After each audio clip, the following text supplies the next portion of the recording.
Now, you were always out in the field with these targets, and what was you and your wife worked together on a lot of these operations, right? Right, correct. So where would your wife be during this? There's multiple ways that we consider the field. The field is kind of like a whitewashed term that comes from movies and books. Technically, there's forward operating, which means that you are like in boots on the ground working in some other place, right? Actually deployed to a foreign location or whatever to do your work, right? Forward operating. And then there's not forward operating, there's just deployed, which could mean that you're deployed to a protected area, like consider Afghanistan. You might be forward deployed into the hinterlands of Afghanistan, living in a tent, but you'll be deployed to a military base that sits in Afghanistan. Right. Both of those are technically considered the field. Okay. Right? You could also be sitting back in Virginia waiting to be deployed or on a rotation where you're going to multiple locations and still technically be considered a field officer, even though you're sitting in Virginia. Okay. Right? So makes sense. Yeah. So from that perspective, my wife and I were what's known as a tandem couple. We were always deployed together. So we would be in some other location together, usually in a controlled, safe location, whether it's an apartment that we own or operate undercover, whether it's some kind of government-controlled facility, something, right? We would be deployed together in the field. And then I would operate forward, and she would operate from the field location. She was what's known as a targeter. She would be on base, basically. Yeah, to use simple terms, she would be on some kind of home base, whether that home base is our apartment or that home base is her cover provider or that home base is, a controlled facility. Okay. That makes sense. Yeah.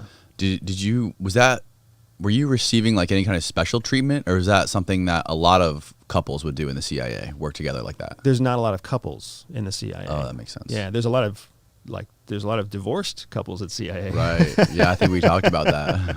But yeah, so the reason it worked for my wife and I is because we came from two different disciplines. Mm-hmm. My wife and I are total opposites. We talked about it with the personality testing. Right. We talked about it with how we look at politics and how we approach problems of the world. But my wife's specialty was something known as targeting. My specialty was known as operations, human operations. Targeters are basically like super minds that can find and access and come to conclusions about individuals based on available information. And then they can build a dossier. They can build a package about a person that's so personal that they can essentially hand it to an operator, and the operator can go meet that person and feel like they've known them their whole life. Wow. That's a special skill. Not only is it a special skill because it takes intense determination to find and dig through that much data, right? Because it's not easy to find that much stuff about a person. But then also to be able to have the analytical mind where you can take 12 people, 12 potential targets, and boil them down to 2 good targets, right? Because every step of the way, you're looking at dozens and dozens of people, looking at all their profiles, looking at their work histories, looking at their network of connections, looking at what they have access to, looking at whatever you can find about their test scores or their intelligence scores or their performance in college or whatever else, and boil it down to basically like, here's 2 good targets, go forth and conquer. That's what people don't know is that like case officers and ops officers in the field, the people that they make movies about, we're like a dime a dozen. It's not hard to find people like us. Right. It's hard to find your targeters, your analysts, your imagery analysts, those people that the agency really protects. Interesting. Yeah. So I know my wife's value. Honestly, I know my wife's value more than she knows her own value because of our core Myers-Briggs personality. That's so interesting. I love what you were talking about on that episode of your podcast where you're talking about how you guys are such opposites, and it turns you guys into like a power couple because you succeed where she fails, and her strong points are your weak points. I can definitely relate to that with my wife. So how did the agency? You talked a little bit about how the agency, or your wife talked about how the agency changed her perspective. It changed her. She grew up being very liberal, and very liberal family, very progressive family. Right. And the agency changed her to more center conservative. So I found that very, very fascinating. Yeah, and at the risk of, I'm not going to speak for my wife, but what I will speak for is my experience and what I've seen in people like my wife. It's not that the agency changes the way that you view the world. It's that the agency exposes you to the real world. And once especially folks, the farther left, the farther liberal, the farther progressive they are, like in their worldview, the more they're exposed to the real world outside of the United States, they're just faced with information that makes them ask very difficult questions about themselves, right? So, for example, one of the things that my wife used to just be really passionate about was refugee affairs. She was like, we need to take care of refugees. These people are coming from horrible places. They're relocating to the United States, and then we're not doing enough for them. Like, we don't give them education. We don't give them, effective cultural training to acculturate into the United States, or to assimilate into the United States. We need to do all this stuff for refugees. This was her view prior to the CIA. Correct, because she went to law school to do refugee law. Okay. And then she worked in a nonprofit relocating refugees. So she was very passionate about it, man. It was something that was so important to her that she had basically dedicated her core adult years to learning how to take care of refugees. Was there an experience that she had that made her feel that strongly? Partly was growing up as a third country child, because my wife was born in Venezuela. Okay.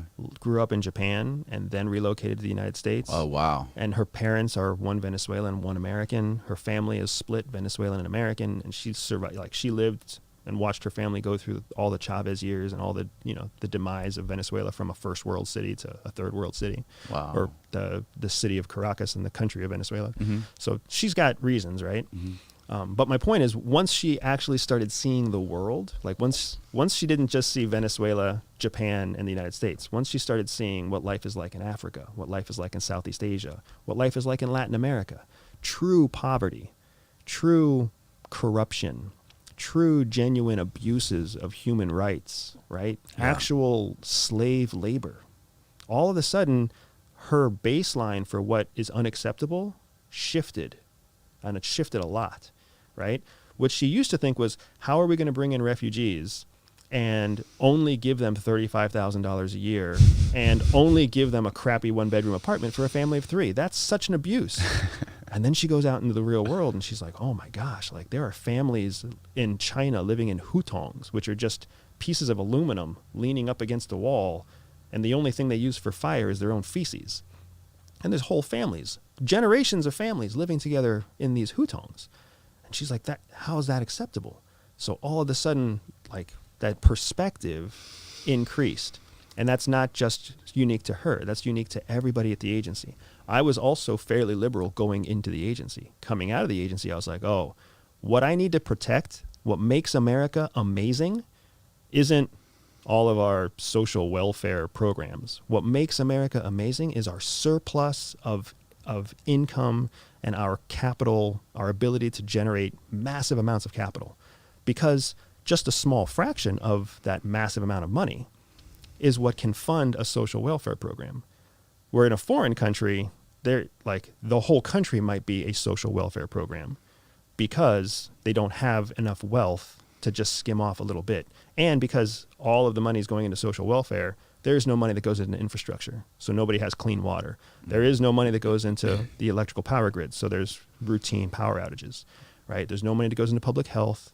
There's no money that goes into whatever else. Here, by making sure that our core bull market succeeds, making sure that rich people have the capacity to make more money, bigger businesses, more jobs, right? More taxes, making sure they have that ability is what funds everything else. And the thing that made it possible for CIA to go out there and be the highest performing intelligence agency in the world is because it's got a shit ton of money. Why does it have so much money? Because we support this market. We support this world, this economy that just drives to encourage and incentivize people to be more than they have to be, right? If you want to be a doctor that makes $25,000 a year, you can go be a doctor in Mongolia. Right? You can go be a doctor in friggin' most parts of Europe. You're not going to make a lot of money as a doctor. Right. You come here, you make a bunch of money, you become a doctor, you start making millions of dollars a year. That's great for us because the government's going to tax you for like 38% of your net worth. Sucks to be that guy, right? But you're still making 10 times what you'd be making if you were a doctor in France or if you were a doctor in Italy. Right. Right? So, like, that's what makes the market work. And the fact that you can incentivize those people by a few percentage points of taxes, right? I love that. I love the fact that we're making more doctors, more lawyers, and more billionaires than ever before, and that we're incentivizing people who are coming out of college to pursue those really difficult. It's not easy to build a business. It's not easy to become a doctor. We're incentivizing them for like 2 percentage points of taxes, right? Like, oh, we'll decrease your taxes from 38% to 36%, and we won't tax capital gains. Like, to them, that's hundreds of thousands of dollars, potentially millions of dollars. Right. And all of that money just goes right into the United States tax base that allows us to have roads without potholes, an electrical grid that runs 24/7, 365 days a year, and clean water that literally comes out of our toilet if we chose to drink it, right? Right. That's insane. There's parts of the world, there's parts of the first world where you can't trust the water that comes out of a water fountain. Like, it's just, we have it so good here. You don't realize it until you start to travel and see the world through the eyes of a spy. Wow. Yeah. So that's how she shifted. That's how many of us shift, because you start to see the real outside of America world, and you start to have a whole different sense of your left and right boundary.